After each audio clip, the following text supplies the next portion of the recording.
Grandma. ወይዬ ስንት ዓመት ነሽ? 64 and 64 ነው የምታየው? አንቺ ኦልድ ከሆንሽ ግራማ ትሞታለች። ምን ችግር አለው? ሌላ ግራማ እንደሆነኝ አልፈልግም። እኔ አልሞትም። እናንተ ተምራችሁ ትምህርታችሁ ጨርሳችሁ ስራ ይዛችሁ እኔ መኪና ሳትገዙልኝ ቤት ሳትሰሩልኝ እኔ አልሞትም። እናንተን ደስታ ሳላይ ደግሞ እኔ አልሞትም። ከሰሞኑ በቲክታክ ምጧን አስተላልፋለች በሚል አነጋጋሪ የነበረችው ቲክታከር እናቷ በቤታቸው ውስጥ ሞተው ተገኙ። ፖሊስ ከፍተኛ ምርመራ ጀምሯል። ማዘርዬ የሞቱበትን ነገር እኔ ተነግሮኛል። በደንብ ልንገራችሁ፣ እሷ ሞታ ልትናገር ትችላለች። ሰላም ጤና ይስጥልኝ ውድ የድምቀት ቱር ቤተሰቦች፣ ዛሬ በዋሽንግተን ዲሲ እና ሜሪላንድ አካባቢ በሚኖሩ ኢትዮጵያውያን ዘንድ እንዲሁም ለመላው ኢትዮጵያውያን ትልቅ ሀዘን እና ድንጋጤን የፈጠረ አሳዛኝ ዜና ተሰምቷል። የታዋቂዋ የቲክቶክ ባለሙያ የሃና እናት ወይዘሮ ደንበጭ ሰርቆባህ በቤታቸው ህይወታቸው አልፎ ተገኝቷል።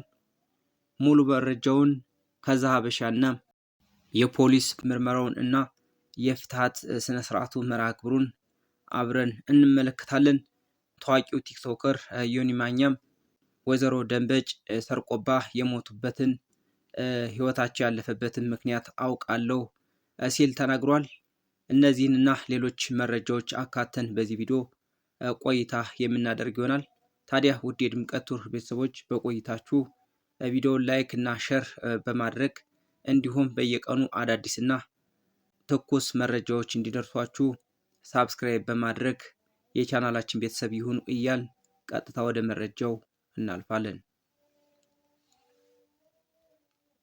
ከሰሞኑ በቲክታክ ምጧን አስተላልፋለች በሚል አነጋጋሪ የነበረችው ቲክታከር እናቷ በቤታቸው ውስጥ ሞተው ተገኙ። ፖሊስ ከፍተኛ ምርመራ ጀምሯል። ዜናው በዋሽንግተን ዲሲ እና አካባቢ የሚኖሩ ኢትዮጵያውያንን እጅጉን አስደንግጧል። እስካሁን የምናውቀው መረጃ እንደሚከተለው አቀርብላችኋለሁ። ሞት እንደ ሌባ በማይታወቅበት ሰዓት ይመጣል፣ የህይወትንም ጣፋጭ ዜማ በድንገት ይገታል። ከሰሞኑ ምጧን በቲክታክ በቀጥታ ስርጭት አስተላለፈች በሚል በማህበራዊ ሚዲያው ዓለም አነጋጋሪ የነበረችውና ይህንኑ ጉዳይ ስታስተባብል የሰነበተችው ቲክታከሯ ሃናም የእናቷን ድንገተኛ ሞት መሪር ጽዋ ለመጎንጨት ተገዳለች። አፍቃሪ እናቷ ወይዘሮ ደንበጭ ሰርቆባም ባልታሰበና ልብን በሚሰብር ሁኔታ በመኖሪያ ቤታቸው መሬት ላይ ወድቀው ህይወታቸው አልፎ ተገኝቷል። በዋሽንግተን ዲሲ ኤሪያ በሜሪላንድ ነዋሪ የነበሩት ወይዘሮ ደንበጭ የትላንትናዋን ሌሊት ያሳለፉት በእናትነት ጥበብና በባህል አክብሮት ነበረ። ለሚመጣው ታላቁ የመስቀል በዓል ቤተሰባቸውን ለማስደሰት ሲሉም ሌሊቱን በሙሉ ቅቤ ሲያነጥሩና የቤቱን ድባብ በበዓል ጠረን ሲያውዱ አድረው ነበረ። ሆኖም ያዘጋጁትን የበዓል ቅቤ ሳይቀምሱት የነጋዋን ፀሐይ ሳይሞቋት ያቺ ሌሊት ለሳቸው የማትነጋ የመጨረሻዋ ሌሊት ሆና አለፈች። ንጋት ላይ የዕለት ተዕለት ተግባራቸውን ሊከውኑ በፍቅር የሚያሳድጓቸውና የሚንከባከቧቸውን ህፃናት በሞግዚትነት ሊቀበሉ አልቻሉም። የህፃናቱ ወላጆች ስልክ ሲደውሉ በወይዘሮ ደንበጭ ቤት በኩል ያለው ዝምታ አስፈሪ ነበረ። ስልካቸው ይጠራል፣ ግን የሚያነሳው አልነበረም። ግራ የተጋቡት ወላጆች ለልጃቸው ቲክታከር ሃና ደውለው እናትሽ ስልክ አያነሱም የሚል የጭንቀት መልእክት አስተላለፉ። ሃናም ከትልቋ ልጇ ጋር በመሆን በከፍተኛ ድንጋጤና የልብ ትርታ ወደ እናቷ ቤት ስታመራ የገጠማት እይታ የህይወቷን ትልቁን ጠባሳ ጥሎ የሚያልፍ ነበረ። ያቺ ጠንካራ እናት፣ ያቺ የቤተሰብ ምሰሶ ወደ ቤቱ መግቢያ በር አቅራቢያ መሬት ላይ ወድቀው ነፍሳቸው ከስጋቸው ተለይታ አገኘቻቸው። ያቺ ቅጽበት ለሃናም ሆነ ለቤተሰቡ ዓለም የጨለመችበት መሪር ሀዘን መርዶ የተሰማበት ቅጽበት ነበረች። በአሁኑ ሰዓት አካባቢው በከፍተኛ ድንጋጤና ሀዘን ተውጧል። የፖሊስ አባላትም ይህንን አሳዛኝ ድንገተኛ ሞት መንስኤ ለማጣራት ምርመራ ጀምረዋል። ከፕሮፔን ጋዝ እስከ ሌሎችም ለሞታቸው ጥርጣሬ የተባለ ሁሉም እየተመረመረ ነው። ለዛሀበሻ የደረሰው የቤተሰብ መረጃ እንደሚያመለክተው ወዳጅ ዘመድ ሀዘኑን ለመካፈል ከነገ አርብ ከቀኑ 2 ሰዓት ጀምሮ እስከ እሁድ ኦገስት 23 ድረስ በዋሽንግተን ዲሲ የሀዘን ድንኳን ተተክሎ ለቅሶ ይቀመጣል። እኚህን የዋህ እናት በክብር ለመሸኘትም ማክሰኞ ኦገስት 25 በዲሲ ቅዱስ ሚካኤል ካቴድራል የጸሎት የፍትሃትና የሽኝት ስነ ስርዓት ይፈጸማል። የፈጣሪ ቃል ለተሰበረው የቤተሰባቸው ልብ መጽናናትን ይስጥ፣ ነፍሳቸውንም በሰላም ያሳርፍ።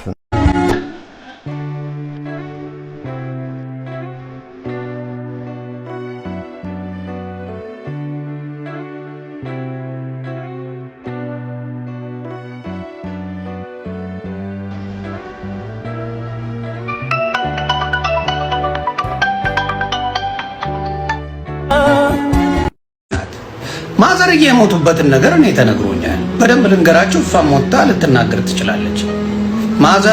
ማዘርየው ሌላ ቦታ ነው የሚኖሩት። የሆነ ኮምፓውንድ አለ፣ እዛ ውስጥ ነው የሚኖሩት። አፓርትመንት አለ፣ እዛ ነው ማዘርየው የሚኖሩት። እሷ ለብቻዋ ነው ከባለቤቷ ጋር ከልጆቿ ጋር ነው የምትኖረው። ማዘርዋ ጋር ትመጣለች ማታ ከመሽ 10 o'clock 10 o'clock ማለት በኢትዮጵያ ከምሽቱ 4 ሰዓት ነው የሚባለው። ከምሽቱ 4 ሰዓት ላይ ምግብ ይዛላት ምናምን ይመጡና ማዘር ለሷ ሰጥተው ይሄዳሉ ወደ ቤታቸው ይሄዳሉ። ከዛ በኋላ ደግሞ ለጧት የሆነ ስራ ነበረባቸው ጧት ላይ። ከዛ ቅቤ ለማንጠር ስራቸውን ለመስራት አድርገው እየሰሩ መሽቷል። እናት ናቸው፣ አያት ናቸው፣ ይመሽቷል። ቅቤ ለማንጠር ሲያደርጉ ደክሟቸው ኦል ዘ ዌይ ሲሊንደሩን የዘጉ መስሏቸው ለካ አልተዘጋም፣ ሙሉ ለሙሉ አልተዘጋም። ሲደክሙ ሲለፉ ላባቸውን ጠፍ አድርገው የሚኖሩ እናት ናቸው። ያላረፉ እናት ናቸው። ያላረፉ አሜሪካ አምጥታችሁ እናቶቻችሁን ልጅ ጠባቂ የምታረጉ አሜሪካ አምጥታችሁ ደማቸውን የምትጠጡ ብዙ ሰዎች አላችሁ። አላረፉም እናት አላረፉ። ምንድነው የምታወሩት? እኚህ መስኪን እናት አላረፉም። እሷን አብልተው እሷ ጋር ምሽተው ከዛ በኋላ መጥተው እንደገና ወደ ስራ ነው ሄዱት። ወደ ስራ ከዛ ቅቤ ለማንጠር አሉ። ሙሉ ለሙሉ እዚህ ሀገር ሲሊንደር የጋዝ ሲሊንደር አለ፣ ኤሌክትሪክ አለ። እኔ ያንን ስለማቅ ቤቴ ላይ የኤሌክትሪክ ነው ያለኝ። ስለዚህ ኦንም ማረከው አጠፋው ምንም ችግር የለውም እንትን ይላል። የነሱ ግን እንደዛ አይደለም። እና ምን ሆነ? ሙሉ ለሙሉ ኦል ዘው ያልዘጉትም ማዘርዬ አላጠፉትም። ሳያጠፉት ትንሽ ኦናላት ተኝተዋል፣ ደክሟቸው። እኚህ ምስኪንና ስራ ሰራው ብለው ደክመው ተኝተዋል። ስለዚህ ጋሷ ኦክሲጅኗ እየወጣች ነው እንግዲህ አፍና የምትገለው። አፍናቸው ታፍነው በጭስ ታፍነው ነው እናታችን የሞቱት። ከዛ ጧት ቀጠሮ የነበራቸው ሰው ደውሎ ነው ለሷ አራሃና ማዘር እኮ ቀሩ በሰላም ነው ወይ ብሎ ነው የተጠየቀው። በሰላም ነው ወይ ቀሩ ወይ? ከዛ ስደውል አይነሳ። ከዛ ተደውሎ ሲጠየቅ ማዘርዬ ሄዷል። እንግዲህ ውድ የድምቀት ቱር ቤተሰቦች ወይዘሮ ደንበጭ ሳይታሰብና ባልተጠበቀ ሁኔታ ቤታቸው ጋር ሞተው እንደተገኙ የዛሀበሻ መረጃ ያመላክታል። ዮኒ ማኛ እንዳለው ከሆነ ደግሞ ወይዘሮ ደንበጭ የሲሊንደሩን ጋዝ ሙሉ በሙሉ መዝጋት ባለመቻላቸው ምክንያት ደክሟቸው አረፍ ባሉበት ሰዓት እና ጋዙ ደግሞ ትንሽ እየሆነ የሚወጣው ጋዝ ለህይወታቸው ህልፈት ምክንያት እንደሆነ ዮኒ ማኛ በአንደበቱ ተናግሯል። ውድ የድምቀት ቱር ቤተሰቦች ዮኒ ማኛ እንዳለው የወይዘሮ ደንበጭ የሞት መንስኤ ይህ ይሆናል ብላችሁ ትገምታላችሁ? እስኪ ሀሳብ አስተያየቶቻችሁን በኮሜንት አሳውቁን እያል ወደ ቀጣዩ መረጃ እናልፋለን።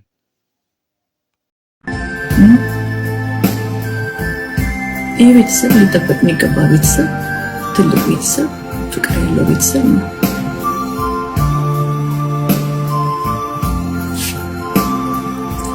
ከዛ አሁን እኔ ያልገባኝ ይሄ ነው። ድንገት አረፉ ማዘር።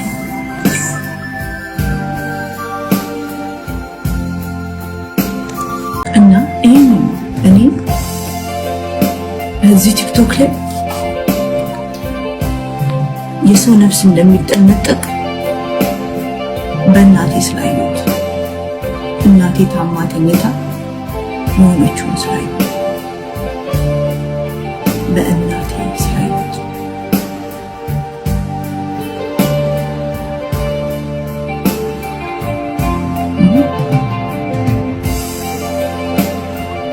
በእናቴ ስላየሁት ወንዶች የሰው እናቶችን አትንኩ። ማለፍ ካለባችሁ በላይ ቱማች አትሄዱ። ስለተከፈለ ነው። እኔ እርግጠኛ ነኝ ስለተከፈለ ነው። ይከፈላል። ቢሃይንድ እንትን ይሳደባሉ፣ ይከፈላል፣ ይሳደባሉ። የእነሱ ቢዝነስ ምላሳቸው፣ የረከሰ አንደበታቸው ለፍተው ባደሩ በሰሩ አንድ ላይ ባደጉ ቤተሰቦች ይሰደባሉ።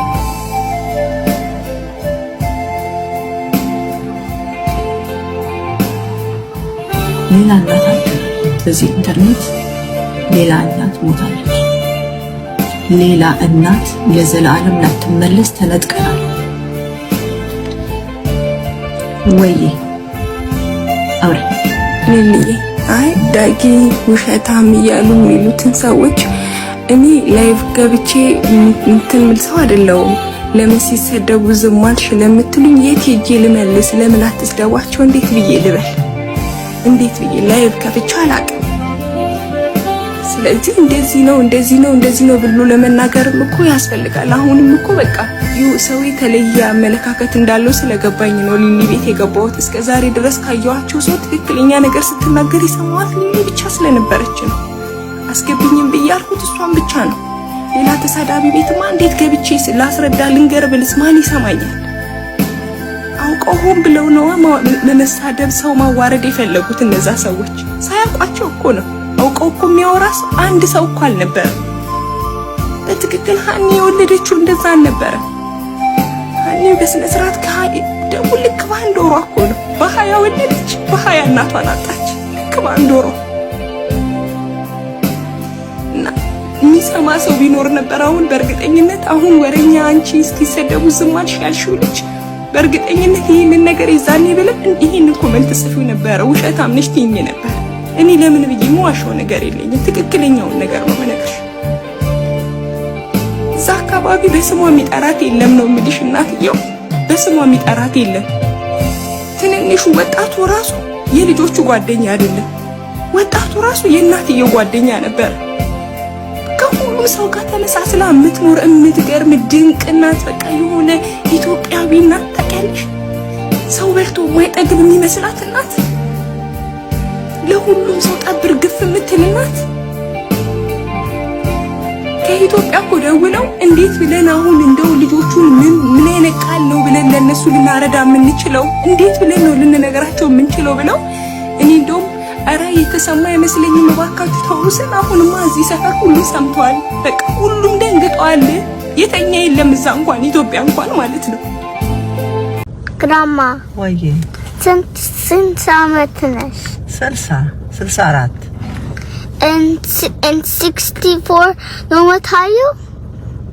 64 ነው 64? አዎ። አንቺ በጣም ለምን በጣም ኦድ ሆነሽ? በቃ አንተም ስታረጅ እንደዚህ ትሆናለህ። አዎ አውቃለሁ። ግን 64 ስትሆኚ እንዴት ነው ኦድ ሆነሽ? እኔ ኦልድ አይደለሁም፣ ጎበዝ ነኝ፣ እሰራለሁ። ኖ ኦድ ነሽ። ግራማ ነሽ ወይ? አንቺ ኦልድ ግራማ ነኝ። አውቃለሁ። የሀኒ እናት ሀኒ እናት ነኝ። አውቃለሁ። ግን ለምን እንዴት ነው 64 ስትሆኚ ኦድ ማንም ሰው አይሆንም አይደለ? አዎ። እኔ እግዚአብሔር እድሜ ሰጥቶኝ ለዚያ በቃኝ። እግዚአብሔር እንደዚህ ነው ያደረገሽ? አዎ፣ ስለሚወደኝ እስካሁን አቆየኝ። እውነትሽ ነሽ? እውነቴን ነው። አባቴ እኔም እኮ ኦልድ ሆናለሁ እኮ። ኦልድ አይደለሽም። ሆናለች። አሁን እሷ ኦልድ ነው። ኦልድ ትሆንሽ አልፈለግም። ለምን? አንቺ ኦልድ ከሆንሽ ግራማ ትሞታለች። አንቺ ኦልድ ከሆንሽ ግራማ ትሞታለች። ኧረ አትሞትም። እኔ ትሞታለች። አንቺ ኦልድ ከሆንሽ ግራማ ትሞታለች። ብሞት ምን ችግር አለው? ሌላ ግራማ እንደሆነኝ አልፈለግም። እኔ ግራማ አለች እኮ። ማን ግራማ? ግራማ የሳሚ እናት አለች። ግራማ እንዴ ዳዲ እናት አለች አይደል? አዎ፣ ግን እኔ አንቺ እንደሞት አልፈለግም። ሞት ወሰደ። እኔ አልሞትም። እናንተ ተምራችሁ ትምህርታችሁ ጨርሳችሁ ስራ ይዛችሁ እኔ መኪና ሳትገዙልኝ ቤት ሳትሰሩልኝ እኔ አልሞትም። እናንተን ደስታ ሳላይ ደግሞ እኔ አልሞትም። እሺ ትገዛላታለህ አባቴ? ውድ የድምቀት ቱር ቤተሰቦች እንደተመለከታችሁት የወይዘሮ ደንበጭ የልጅ ልጅ የሃና ልጅ የሆነው ህፃን ወይዘሮ ደንበጭን እድሜያቸው ስንት እንደሆነ ይጠይቃቸዋል። እሳቸውም 64 ዓመት እንደሞላቸው ይነግሩታል። 64 ዓመት ከሞላዎት እኮ ይሞታሉ ማለት ነው ወይ ብሎ ይጠይቃቸዋል። እሳቸውም እንደማይሞቱና ከልጅ ልጆቻቸው ብዙ በረከቶችንና ጥሩ ስኬቶችን ማየት እንደሚፈልጉ እና እንደማይሞቱ ደግሞ ይነግሩታል። የልጆች አንደበት ግን እጅግ በጣም በሚያስገርም ሁኔታ በ64 ዓመታቸው ሊሞቱ እንደሚችሉ እንግዲህ የተናገረበት ንግግር እጅግ በጣም ልብ የሚነካና የሚያሳዝን ነው። ልጁ እንግዲህ ያለውን ፍርሃትና ስጋት ነው። ምናልባት ወይዘሮ ደንበጭ እድሜያቸው 64 ከደረሰ ይሞታሉ ብሎ የሰጋውንና ውስጡ ያለውን ስሜት ነበር ያንጸባረቀው። ግን በሚያሳዝን ሁኔታ እንግዲህ ወይዘሮ ደንበጭም ባልታሰበና ባልተጠበቀ ሁኔታ ህይወታቸው አልፎ ተገኝቷል። እጅግ በጣም አሳዛኝ፣ አስደንጋጭና ልብ የሚሰብር ዜና ነው በእውነቱ የተመለከትነው። ውድ የድምቀት ቱር ቤተሰቦች በወይዘሮ ደንበጭ የተሰማን ሀዘን እጅግ በጣም ጥልቅ ነው። ለቤተሰቦቻቸው፣ ለወዳጅ ዘመዶቻቸውና ለመላ አድናቂዎቻቸው መጽናናትን እየተመኘን የእሳቸውንም ነፍስ ይማር እያልን በዛሬው ቪዲዮአችን የነበረን ቆይታ ይህንን ይመስል ነበር። ቪዲዮውን ላይክ፣ ሼር ማድረጋችሁንና ለቻናሉ አዲስ ከሆናችሁ ደግሞ በየቀኑ አዳዲስና ወቅታዊ መረጃዎች እንዲደርሷችሁ ሳብስክራይብ ማድረጋችሁን እንዳትረሱ እያልን በሌላ ቪዲዮ እስከምንገናኝ በያላችሁበት ሰላም